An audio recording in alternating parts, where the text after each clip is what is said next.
Olá, boa noite para você. Que bom poder estar aqui com você mais uma vez no espaço Revivência.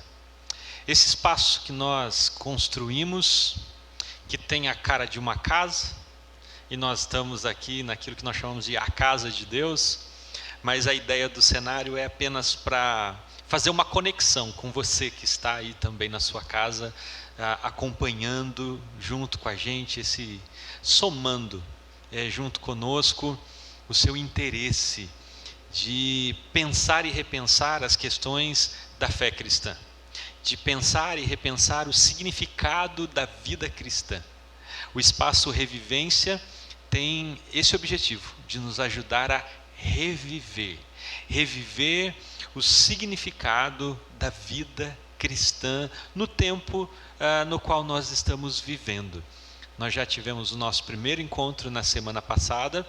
Espero que você tenha assistido, que você tenha participado. Se você ainda não o fez, você pode agora procurar no YouTube, na página da nossa igreja, e você vai ter a oportunidade de entender, a ideia do Espaço Revivência.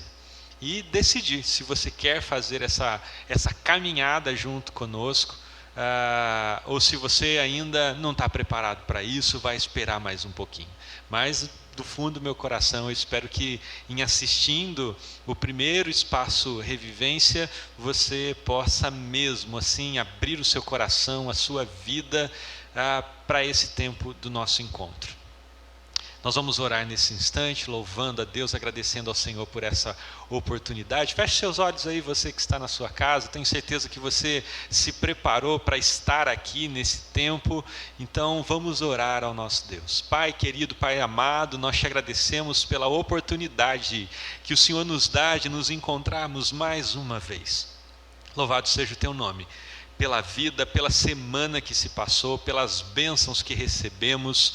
Obrigado, Senhor, porque teu Espírito tem enchido o nosso coração de interesse, de intencionalidade, de provarmos, ó Deus, uma vida abundante na Tua presença, de resgatarmos em nós o sentido, o significado da verdadeira vida abundante, da verdadeira vida cristã, Senhor. E nós pedimos que o Senhor nos ajude, que o Senhor abra o nosso entendimento, o nosso coração, que o Senhor sensibilize a nossa alma, que o Senhor nos dê a paz de exercitarmos, Deus, a autorreflexão, para que nós possamos nos ver, nos compreender e, percebendo a necessidade de mudança, que nós sejamos impulsionados pelo Teu Espírito, ó Deus, a mudarmos, a convertermos-nos ao Senhor. Fala conosco nessa noite.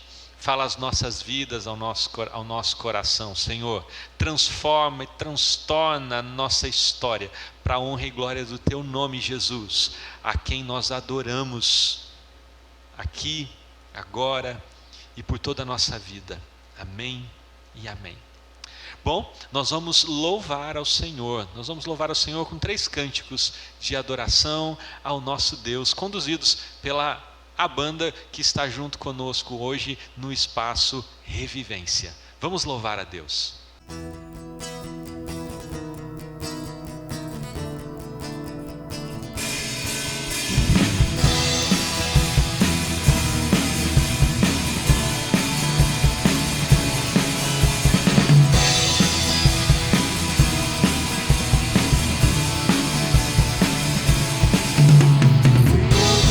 Com tua misericórdia para sempre, Senhor, tu és com tua misericórdia para sempre. Todos os povos te exaltarão, de geração em geração te adorarei. Aleluia, aleluia, te adorarei por tudo que és. Te adorarei.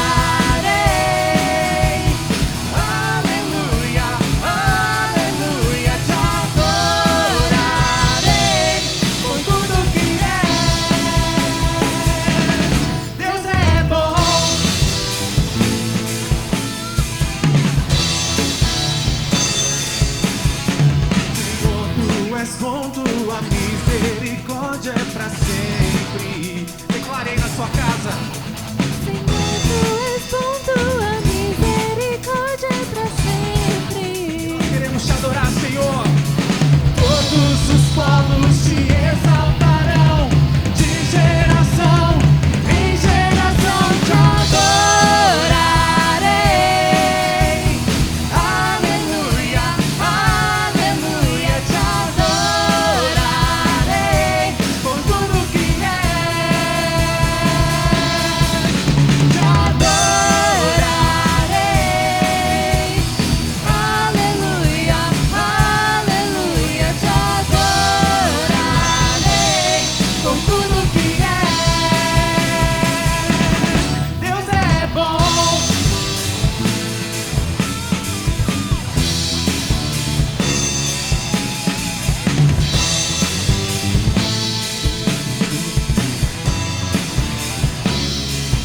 Deus é bom o tempo todo, o tempo todo.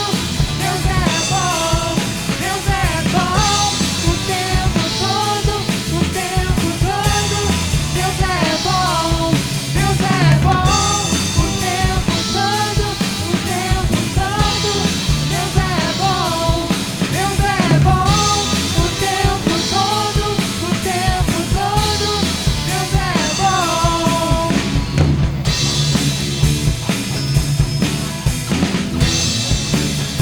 Nós possamos declarar, Senhor, que Tu és bom, que as Tuas misericórdias se renovam a cada manhã em nossas vidas.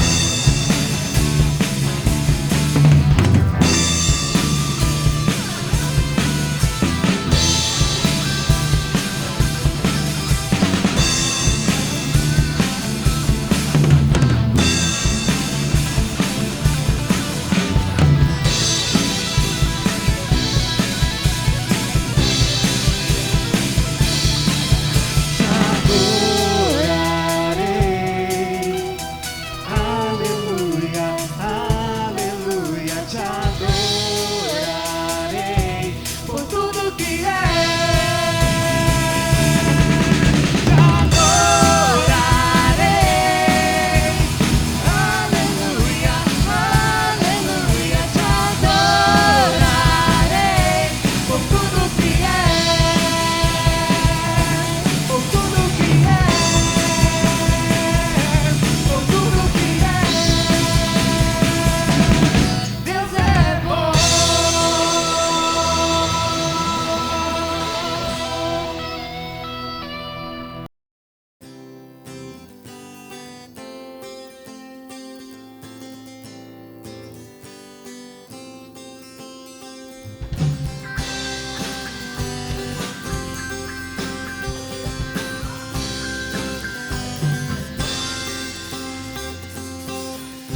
Sobre toda a terra tu és o rei, sobre as montanhas e o pôr do sol. Uma coisa só, meu desejo é: vem reinar em mim, Senhor, reinar em mim com o teu poder sobre a escuridão, sobre os sonhos meus. Tu és o Senhor de tudo que sou. Vem reinar em mim, Senhor.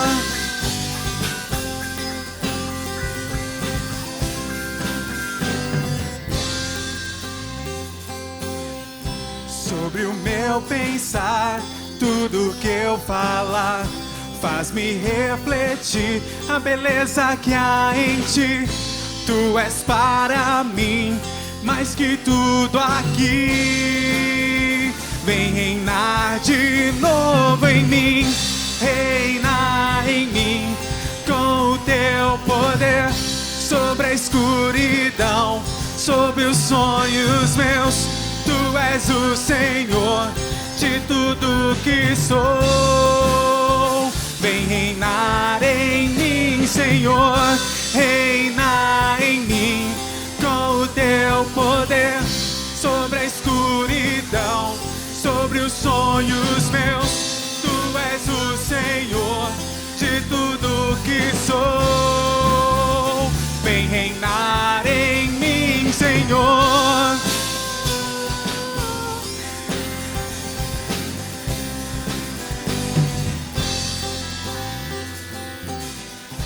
sobre o meu pensar, tudo que eu falar faz-me refletir a beleza que há em ti. Tu és para mim mais que tudo aqui. Vem reinar de novo em mim, reina em mim com o teu poder sobre a escuridão, sobre os sonhos meus. Tu és o Senhor de tudo que sou. Vem reinar em mim, Senhor, reina em mim com o teu poder sobre a escuridão, sobre os sonhos meus. Tu és o Senhor de tudo que sou. Vem reinar em mim, Senhor. Vem reinar em mim, Senhor. Vem reinar em mim, Senhor.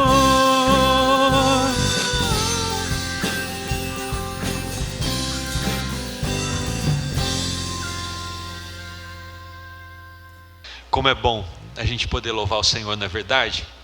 Como é bom a gente ter esse espaço para que a gente o faça, para que a gente, acompanhados pela música, pelos instrumentos, acompanhados com as pessoas que Deus dota de vocações e dons, a gente poder expressar a nossa adoração. Eu gosto muito desse tempo, espero que tenha sido um tempo precioso aí também para você. Mas vamos voltar à nossa caminhada de estudos, de conversas, em torno do texto que conversamos no nosso primeiro encontro, e ainda vamos conversar sobre esse mesmo texto neste encontro de hoje e também no próximo. O texto que está no segundo livro dos Reis, no capítulo 22.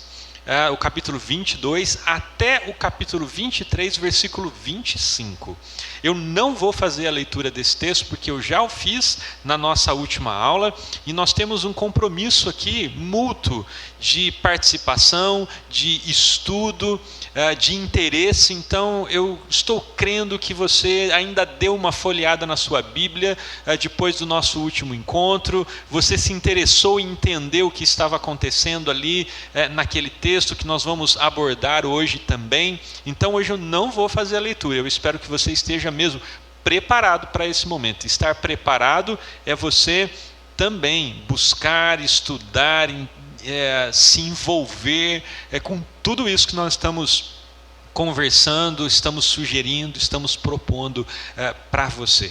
Bom, o livro de 2 Reis, no capítulo 22 até o capítulo 23, versículo 25, ele foi escrito, e dentro daquilo que foi escrito, ele está num contexto muito interessante, ao qual a gente precisa compreender, para que nós possamos fazer também os nossos links. Então nós temos três faces desse contexto. A primeira face dele é o rei Josias. Josias era um menino muito jovem quando começou a reinar.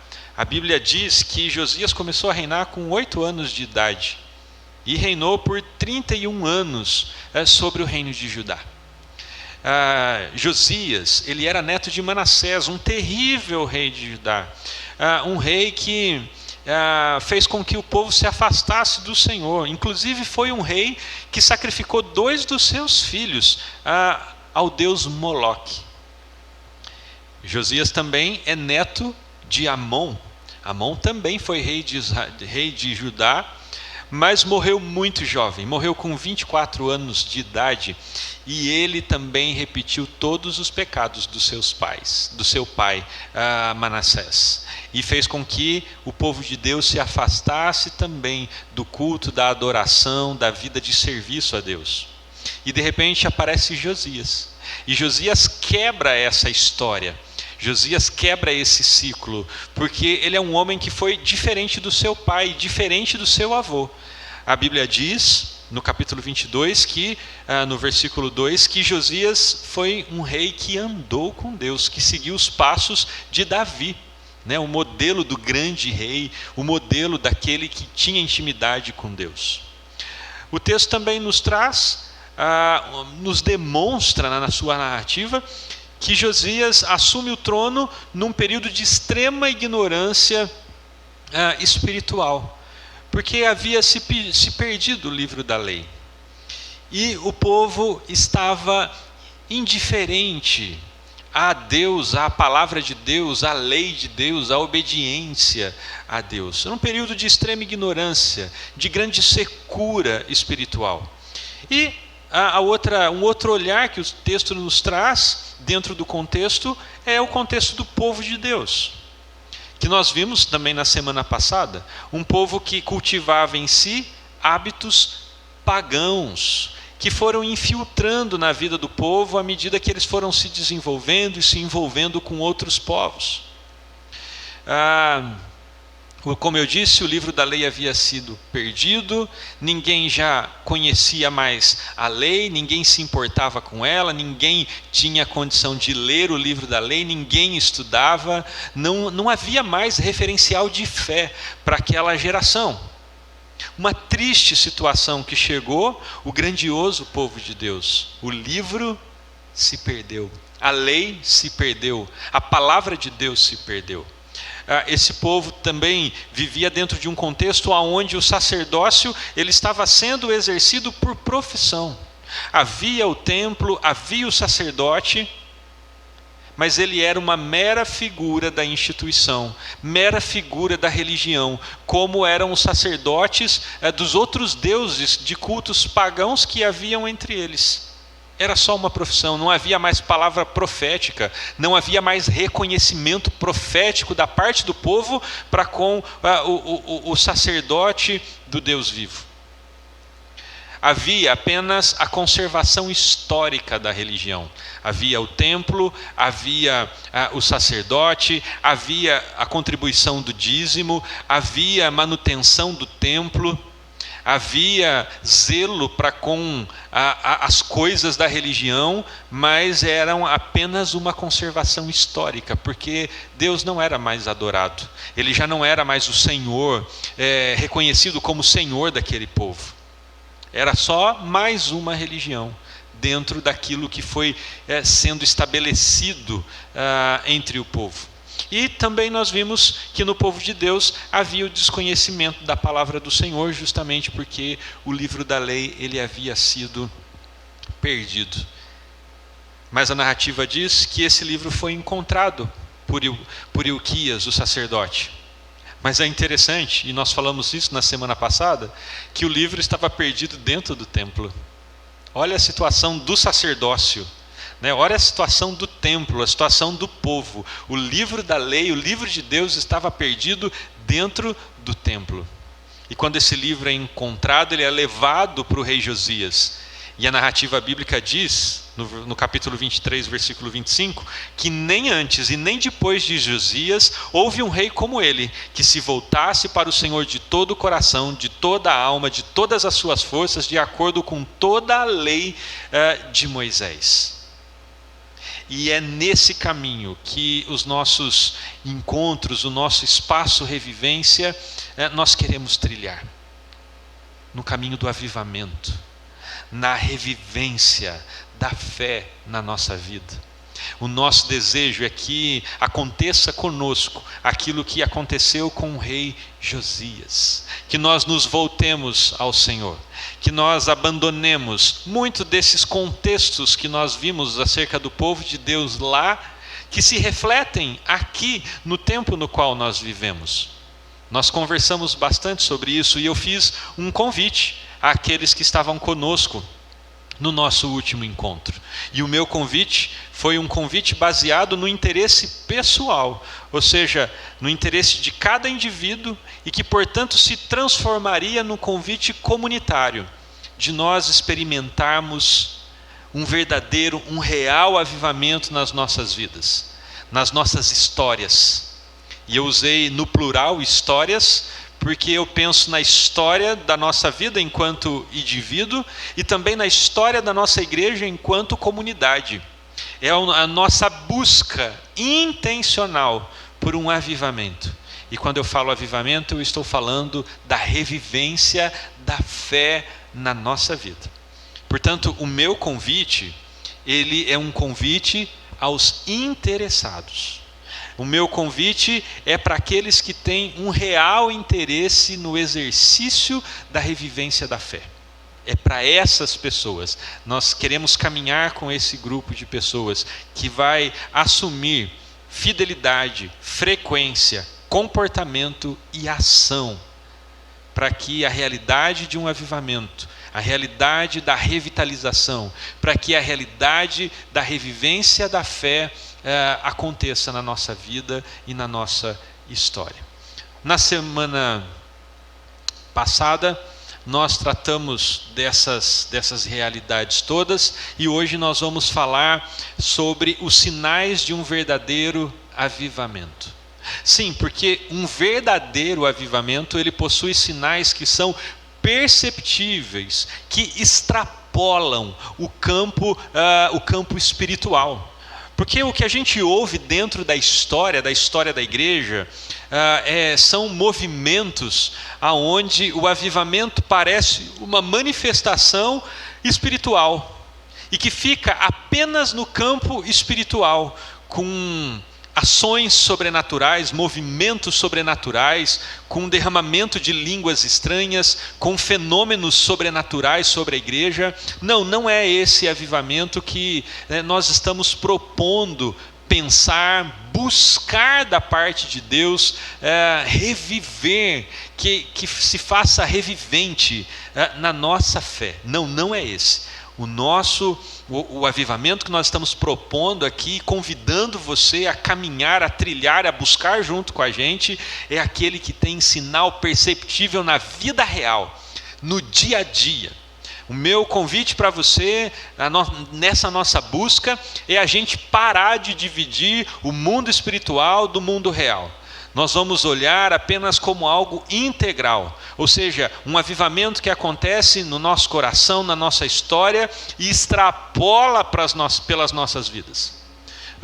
Um verdadeiro avivamento, ele tem sinais muito, mas muito visíveis, muito claros, muito perceptíveis, muito reconhecíveis na vida dos indivíduos que o buscam e, consequentemente, na vida da comunidade desses indivíduos que o buscam. Perceba você no texto que foi proposto que tudo começa com um homem. Tudo começa com Josias. Tudo começa com um indivíduo. E através deste indivíduo, há o alcance de outros indivíduos e automaticamente o alcance de toda a comunidade. Perceba isso. Isso é significativo para mim e para você. Começa com um indivíduo. E eu quero dizer para você que eu sou um. Eu sou um. E eu estou fazendo o meu papel aqui, tentando alcançar você, tentando alcançar o seu coração, clamando ao Espírito de Deus diariamente, para que Ele se instrumentalize na minha vida, para alcançar o seu coração, para que você seja mais um indivíduo, ao ponto de nós conseguirmos alcançar uma comunidade inteira. Por isso, o que eu estou falando aqui não é para a igreja, o que eu estou falando aqui é para você. O que eu estou falando aqui é para mim. E neste momento, então, para nós. Eu não estou falando para a comunidade, mas estou falando com indivíduos. E eu espero que você entenda essa realidade, porque senão a gente cai na mesmice de achar que a igreja tem, a igreja que precisa. Não, eu estou convidando a andar comigo, desafiando pessoas a andar comigo, que entendam que a questão, ela é com a gente. É comigo, enquanto indivíduo, é comigo. Então tudo que eu vou propor aqui, tudo que a gente vai estudar aqui, eu quero que você pense o seguinte, tem a ver comigo. E você vai poder reconhecer isso, ou não reconhecer isso na sua vida. Tudo no texto começa com um indivíduo, e a partir desse indivíduo, automaticamente uma comunidade. Precisa começar com uma decisão pessoal. Precisa começar com uma decisão pessoal. Mas o que envolve essa decisão pessoal? O que a revivência da fé na nossa vida, envolve na nossa história, ela implica para nós. Quais são os sinais de um real, de um verdadeiro avivamento? Quais os verdadeiros sinais da revivência da fé na nossa vida? Hoje eu quero conversar sobre 2 apenas, porque o nosso tempo ele é cronometrado. Em primeiro lugar, primeiro sinal, arrependimento e contrição. Capítulo 22, versículos 12, 13 e 19, a palavra nos diz assim, versículo 11: assim que o rei ouviu as palavras do livro da lei, rasgou as suas vestes. Versículo 13, ele manda: vão consultar o Senhor por mim, pelo povo e por todo Judá acerca do que está escrito neste livro que foi encontrado. E versículo 19: já que o seu coração se abriu e você se humilhou diante do Senhor ao ouvir o que falei contra este lugar e contra os seus habitantes, que seriam arrasados e amaldiçoados, e por você, e porque você rasgou as vestes e chorou na minha presença, eu ouvi, declara o Senhor. Então, o primeiro sinal de um verdadeiro avivamento, o primeiro passo para a revivência da fé cristã, da genuína fé que se expõe no Evangelho na nossa vida, é arrependimento e contrição. Ora, Josias, ele reconhece o seu erro. Josias, ele reconhece o erro também do povo. Ele percebe que a nação vive essa realidade de estar indiferentes à palavra de Deus, de estar indiferentes à manifestação, ao poder, ao senhorio, à autoridade, à missão de Deus, de estar indiferentes ao próprio Deus. A sua contrição, ela é demonstrada quando ele rasga as suas vestes, quando ele abre o seu coração e ele então se humilha diante do Senhor. Arrependimento é reconhecimento. Arrependimento é o reconhecimento de que estamos errados. Meu querido, isso é significativo. Arrependimento é o reconhecimento de que estamos errados. Olha, e observando o ambiente religioso que nós vivemos hoje, eu não sei se diante de tudo que tem acontecido dentro das comunidades religiosas, na vida dos indivíduos cristãos, essa apostasia da fé, essa venda que se faz de si, as polarizações, as politizações, essa indiferença em relação ao mandamento de Deus, à palavra de Deus, à missão de Jesus, eu não sei se isso é reconhecido pelos cristãos como um erro de rota que eles estão vivendo. Por isso é necessário o arrependimento, é necessário olharmos para nós mesmos e reconhecermos que nós estamos errados, que eu estou errado, que eu já não sou mais um pregador do Evangelho, que eu não sou mais um influenciador da vida das pessoas na perspectiva do Evangelho, que eu já não me dou mais, não me entrego mais a comunidade da qual eu faço parte, que eu já não me sinto, já não ajo, já não me movimento mais como membro desse corpo, que eu já não auxilio mais cada junta desse corpo para que ele se desenvolva, para que ele cresça, para que ele se estabeleça, para que ele represente a pessoa de Cristo. Arrependimento é o reconhecimento de que nós estamos errados. E eu fico pensando que a revivência da fé na nossa vida, o provar de um avivamento, buscar por um avivamento, carece de que nós reconhecemos que nós estamos errados, de que enquanto indivíduos nós olhamos para a fé, nós nos relacionamos com a igreja, nós vivemos para o povo de Deus num tempo moderno no qual nós estamos vivendo, mas nós estamos fazendo isso de maneira errada, de maneira equivocada, nós estamos fazendo isso da nossa maneira. E que nós precisamos, enquanto indivíduos, nos arrepender. Mas só pode haver arrependimento se houver reconhecimento que nós estamos errados. E eu queria perguntar para você nessa noite: você percebe, você reconhece que o que temos feito, o que temos deixado de fazer enquanto indivíduos, está errado? Nós, enquanto indivíduos, estamos nos omitindo, estamos colocando em primeiro lugar nas nossas vidas outras coisas e deixando o reino de Deus. Sinais de um verdadeiro avivamento, e ele só vai acontecer, ele só virá sobre nós, ele só será uma realidade na nossa vida quando nós o buscarmos, e para que possamos encontrá-lo é necessário arrependimento e contrição.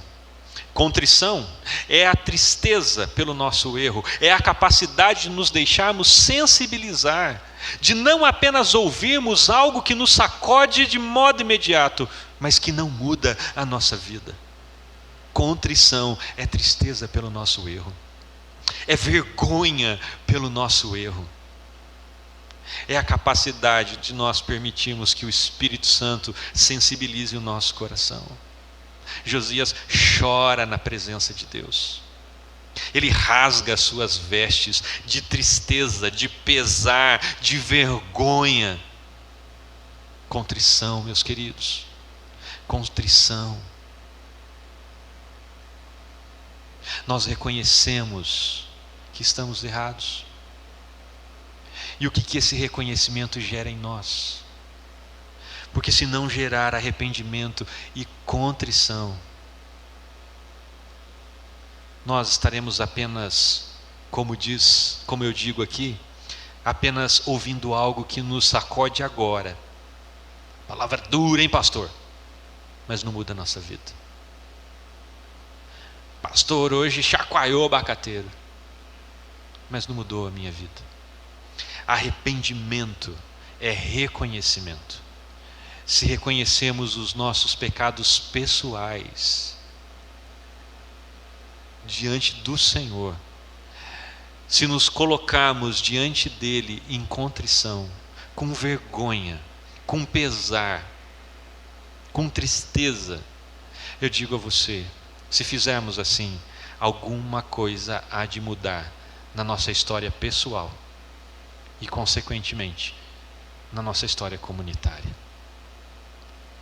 Um verdadeiro avivamento nos dá a capacidade de nos arrependermos, de nos deixarmos constranger pelo Espírito Santo. A contrição nos leva à humilhação, nos leva a admitirmos a imensa tristeza e vergonha do nosso pecado diante de Deus e da nossa alienação diante dele. Eu pergunto para você, meu querido, que quer caminhar comigo nesse caminho de revivência, nessa busca pelo avivamento, quais são os pecados que você reconhece, que eu reconheço, que nós precisamos nos arrepender? No âmbito pessoal, quais são os pecados que nós precisamos nos arrepender? No âmbito pessoal, quais são os pecados que têm afastado você de uma vida consagrada a Deus? Quais são os pecados que têm sido uma barreira entre você e o Evangelho de Jesus? Quais são os pecados? Quais são os pecados que têm impedido você de ser um discípulo e uma discípula de Jesus, que têm arrancado de você a autoridade profética de falar do nome da salvação de Jesus? Quais são esses pecados? É necessário confessá-los.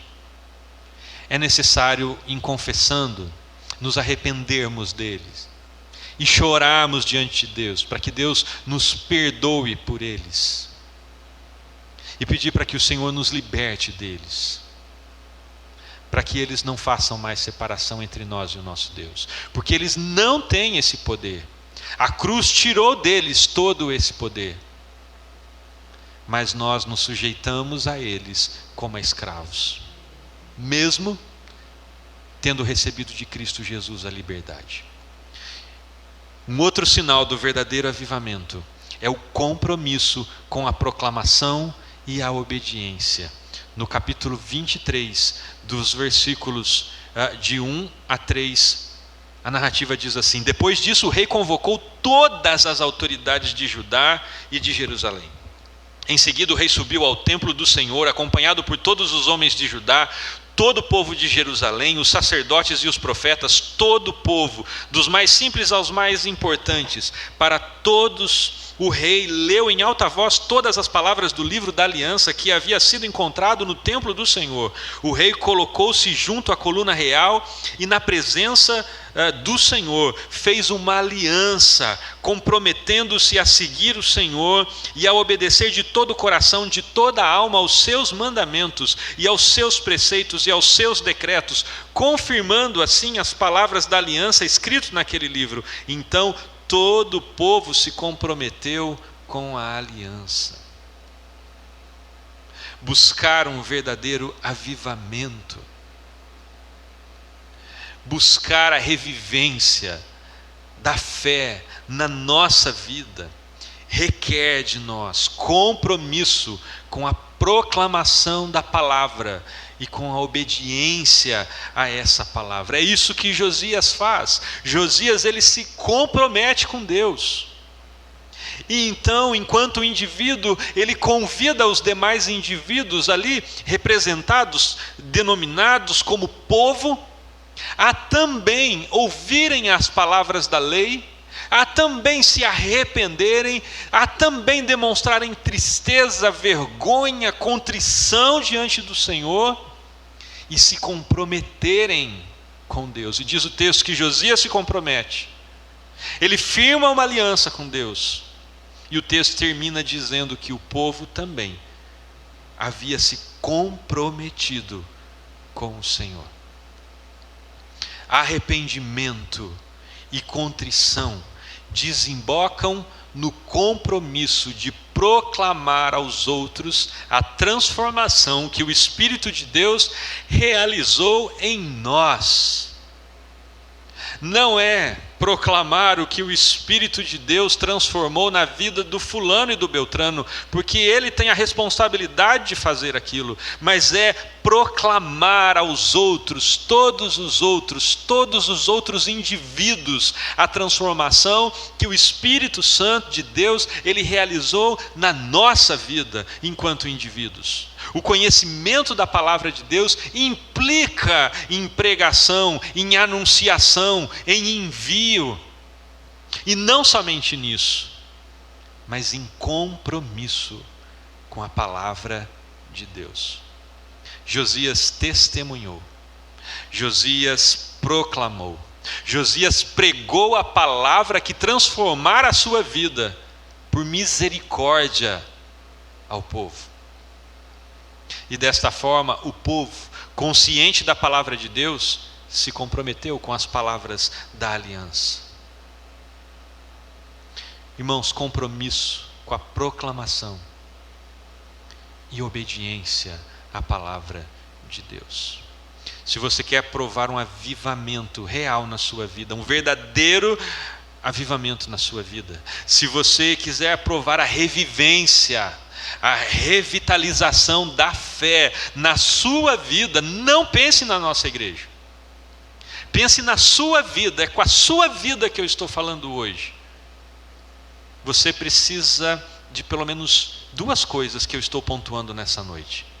A primeira é arrependimento, reconhecimento, arrependimento e contrição. A segunda é compromisso com a proclamação e a obediência. Eu espero no nome de Jesus que isso seja uma decisão para o seu coração.